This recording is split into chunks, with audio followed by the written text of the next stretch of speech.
খবর পড়ছে প্রিয়া বিশ্বকর্মা। প্রথমে বিশেষ খবর। সংসদের উভয় কক্ষের যৌথ অধিবেশনে রাষ্ট্রপতি দ্রৌপদী মুর্মুর অভিভাষণের মধ্যে দিয়ে বাজেট অধিবেশন আজ শুরু হচ্ছে।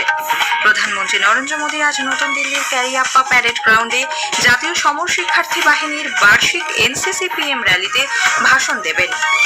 আন্দামান ও নিকোবর দ্বীপপুঞ্জের মায়াবন্দরে একটি আধুনিক ও সুসংহত মৎস্যবন্দর প্রকল্প অনুমোদন করেছে কেন্দ্রীয় সরকার। পশ্চিমবঙ্গের সংশোধনাগারগুলির পরিকাঠামো উন্নয়নে আদালতের নির্দেশ কার্যকর করার ব্যাপারে রাজ্যের ভূমিকায় অসন্তোষ প্রকাশ করেছে কলকাতা হাইকোর্ট। পশ্চিমবঙ্গে 3টি বিশ্ববিদ্যালয়ে স্থায়ী উপাচার্য নিয়োগ করেছেন আচার্য তথা রাজ্যপাল CV আনন্দ বোস। 5 ম্যাচের T20 ক্রিকেট সিরিজের চতুর্থ ম্যাচে ভারত আজ নিউজিল্যান্ডের মুখোমুখি হবে। আসছি বিস্তারিত খবরে। লোকসভা ও রাজ্যসভার যৌথ অধিবেশনে রাষ্ট্রপতি দ্রৌপদী মুর্মুর অভিভাষণের মধ্যে দিয়ে সংসদের বাজেট অধিবেশন আজ শুরু হচ্ছে। আগামীকাল অর্থনৈতিক সমীক্ষা পেশ করা হবে। 1 ফেব্রুয়ারি পেশ হবে বাজেট অধিবেশনের প্রথম পর্ব চলবে আগামী মাসের 13 তারিখ পর্যন্ত। দ্বিতীয় পর্ব 9 মার্চ থেকে শুরু হয়ে 2রা এপ্রিল পর্যন্ত চলবে। মোট 30 বার সভা বসবে। বাজেট অধিবেশনের প্রাক্কালে গতকাল নতুন দিল্লিতে প্রতিরক্ষা মন্ত্রী রাজনাথ সিং এর সভাপতিত্বে সর্বদলীয় বৈঠক অনুষ্ঠিত হয়। বৈঠকে সভার কাজ সুষ্ঠুভাবে পরিচালনার জন্য সরকারের তরফে সব রাজনৈতিক দলের সহযোগিতা চাওয়া হয়েছে। এদিকে বাজেট অধিবেশনে SIR নিয়ে আলোচনার জন্য তৃণমূল কংগ্রেস দাবি জানালেও তা খারিজ করে দেওয়া হয়েছে।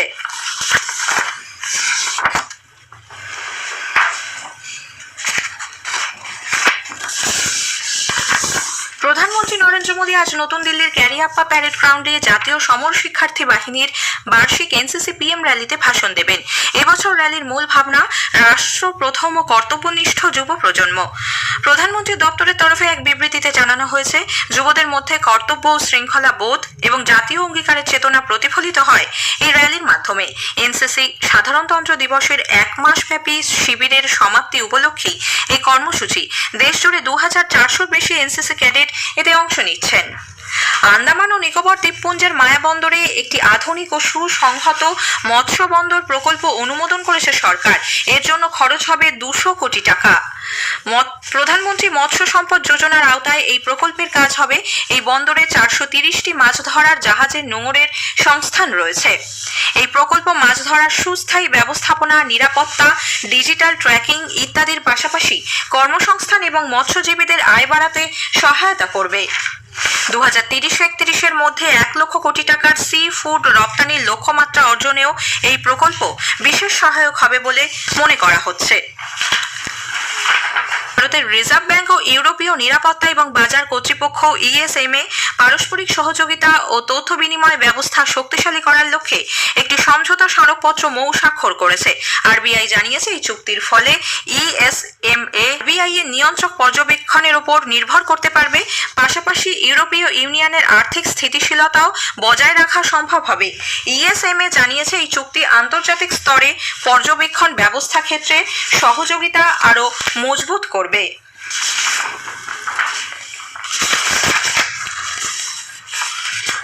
জাতীয় রোগ নিয়ন্ত্রণ কেন্দ্র NCDC জানিয়েছে, গত ডিসেম্বর মাস থেকে এ পর্যন্ত পশ্চিমবঙ্গে মাত্র 2 জন নিপা ভাইরাস আক্রান্তের খোঁজ মিলেছে। নিপা ভাইরাস নিয়ে বেশ কিছু সংবাদ মাধ্যমে বিভ্রান্তিমূলক তথ্য প্রচারিত হওয়ার প্রেক্ষিতে স্বাস্থ্য ও পরিবার কল্যাণ মন্ত্রকের পক্ষ থেকে একথা জানানো হয়েছে। দুটি ক্ষেত্রেই সরকার নির্দিষ্ট বিধি অনুযায়ী ব্যবস্থা গ্রহণ করেছিল। ওই রোগীদের সংস্পর্শে আসা 26 জনকেও পরীক্ষা করা হয়, তবে কারোর দেহেই নিপা ভাইরাসের সন্ধান মেলেনি। আজকের প্রসঙ্গ অনুষ্ঠানে এবারের বিষয় প্রগতি। আজ শুনবেন বিশেষ আলোচনা, উন্নত ভারত গঠনে জলবায়ু পরিবর্তন মোকাবিলায় বিকল্প শক্তির ব্যবহার। ভারত সরকারের শক্তি বিষয়ক উপদেষ্টা মণ্ডলীর সদস্য ও অচিরাচরিত শক্তি বিশেষজ্ঞ ডক্টর শান্তিপদ গণচৌধুরীর সঙ্গে কথা বলেছেন অভিজিৎ চক্রবর্তী। আকাশবাণী সংবাদ বিভাগ প্রযোজিত অনুষ্ঠানটি শুনবেন আজ রাত 9:30টায় গীতাঞ্জলি DTH বাংলা এবং আকাশবাণী সংবাদ কলকাতা সোশ্যাল মিডিয়া প্ল্যাটফর্মে। Pro governance and timely implementation প্রগতি পরিমণ্ডলের আওতায় ভারতে পুনর্নবীকরণযোগ্য শক্তি, বিশেষ করে সৌর ও বায়ুশক্তি বিস্তারের জন্য পরিবেশ বান্ধব শক্তি করিডর কর্মসূচি গ্রহণ করা হয়েছে। প্রধানমন্ত্রী নরেন্দ্র মোদীর সরাসরি তত্ত্বাবধানে এই প্রকল্পগুলি বাস্তবায়নের কাজ চলছে। এর লক্ষ্য দেশের দূষণমুক্ত শক্তি ক্ষেত্রে উত্তরণ। এই কর্মসূচির তৃতীয় বিভাগে উচ্চ শক্তি সম্পন্ন আন্তঃরাজ্য সংবহন ব্যবস্থার উপর বিশেষ গুরুত্ব দেওয়া হয়েছে। খবর শুনছেন আকাশবাণী থেকে। পশ্চিমবঙ্গে 3টি বিশ্ববিদ্যালয়ে স্থায়ী উপাচার্য নিয়োগ করেছেন আচার্য তথা রাজ্যপাল সিভি আনন্দ বোস। লোকভবনের তরফে এক বিবৃতিতে জানানো হয়েছে, উত্তরবঙ্গ কৃষি বিশ্ববিদ্যালয় দেবব্রত বসু, ওয়েস্ট বেঙ্গল স্টেট ইউনিভার্সিটিতে দেবব্রত মিত্র এবং বাবা সাহেব আম্বেদকর এডুকেশন ইউনিভার্সিটিতে অরুণাশিস গোস্বামীকে উপাচার্য হিসেবে নিয়োগ করা হয়েছে। রাজ্যের সংশোধনাগারগুলির পরিকাঠামো উন্নয়নে আদালতের নির্দেশ কার্যকর করার ব্যাপারে পশ্চিমবঙ্গের ভূমিকায় অসন্তোষ প্রকাশ করেছে কলকাতা হাইকোর্ট। বিচারপতি দেবাংশু বসাক ও বিচারপতি মোহাম্মদ শাব্বার রশিদের ডিভিশন বেঞ্চ গতকাল এই সংক্রান্ত মামলা শুনানিতে জানিয়েছেন, সংশোধনাগারে বন্দির সংখ্যার তুলনায় পরিকাঠামোর উন্নতি না হলে স্বতঃপ্রণোদিত মামলা করে সকলকে জামিন দেবে আদালত। বেঞ্চের পর্যবেক্ষণ, সংশোধনাগারগুলির বাস্তব পরিস্থিতি এবার খতিয়ে দেখা হবে। যদি দেখা যায় 1000 বন্দির জন্য নির্ধারিত জায়গায় 3000 বন্দি রয়েছে, তাহলে যথাযথ পদক্ষেপ নেওয়া হবে, কারণ তা নাগরিক অধিকার লঙ্ঘনের শামিল। আদালতের আগের নির্দেশ অনুযায়ী এ ব্যাপারে কি পদক্ষেপ নেওয়া হচ্ছে তা আজই রাজ্যকে জানাতে নির্দেশ দিয়েছেন বেঞ্চ। বিকশিত ভারত গড়ে তোলার জন্য পশ্চিমবঙ্গকেও বিকশিত করে তোলা প্রয়োজন বলে রাজ্য সফররত বিজেপির সর্বভারতীয় সভাপতি নীতিন নবীন মত প্রকাশ করেছেন।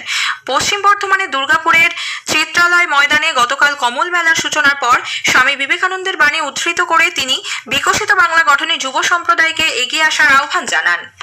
मैं आज के युवाओं से यही कहूंगा कि आपके जीवन का जो भी लक्ष्य है उसके लिए संघर्ष कीजिए, लगातार अपने निरंतर प्रयास से लगे रहिए, क्योंकि आने वाली पीढ़ी, आने वाला भविष्य अगर हम बनाना चाहते हैं, 2047 का विकसित भारत बनाना चाहते हैं, तो उसमें बहुत बड़ा योगदान आज की पीढ़ी के युवाओं को अदा करना है।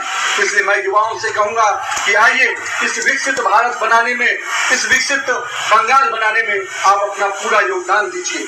রাষ্ট্রপতি দ্রৌপদী মুর্মু ভারতীয় মুক্ত বাণিজ্য চুক্তিতে সন্তোষ ব্যক্ত করেছেন। এই চুক্তি সাধারণ মানুষের জীবনে ইতিবাচক পরিবর্তন আনবে বলে তার অভিমত। শ্রীমতী মুর্মু বলেন, ভারত ও ইউরোপের সম্পর্ক অভিন্ন মূল্যবোধ, গণতন্ত্র, বহুত্ববাদ এবং উন্মুক্ত বাজার অর্থনীতির মতো বিষয়ের উপর ভিত্তি করে গড়ে উঠেছে।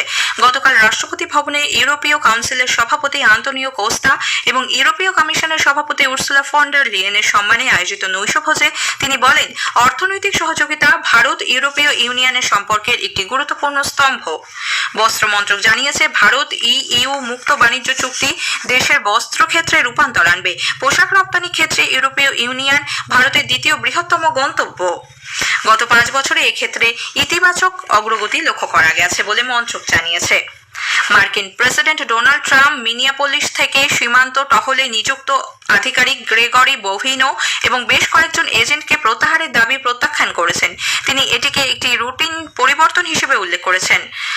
আইওয়াতে এক সাক্ষাৎকারে শ্রী ট্রাম্প বলেন, তিনি এটিকে প্রত্যাহার বলে মনে করেন না। এই পদক্ষেপকে দৈনন্দিন ব্যবস্থাপনার সঙ্গে যুক্ত একটি সিদ্ধান্ত হিসেবে বর্ণনা করেছেন তিনি।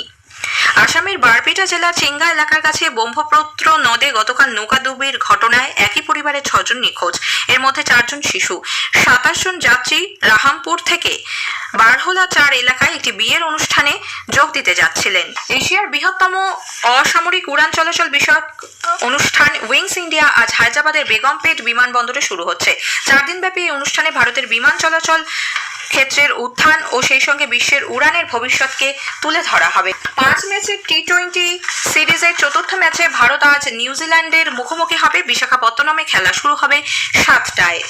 অনূর্ধ্ব 19 বিশ্বকাপে ভারত জিম্বাবুয়েকে 204 রানে হারিয়ে দিয়েছে। জিম্বাবুয়ে টসে জিতে ভারতকে ব্যাট করতে পাঠায়।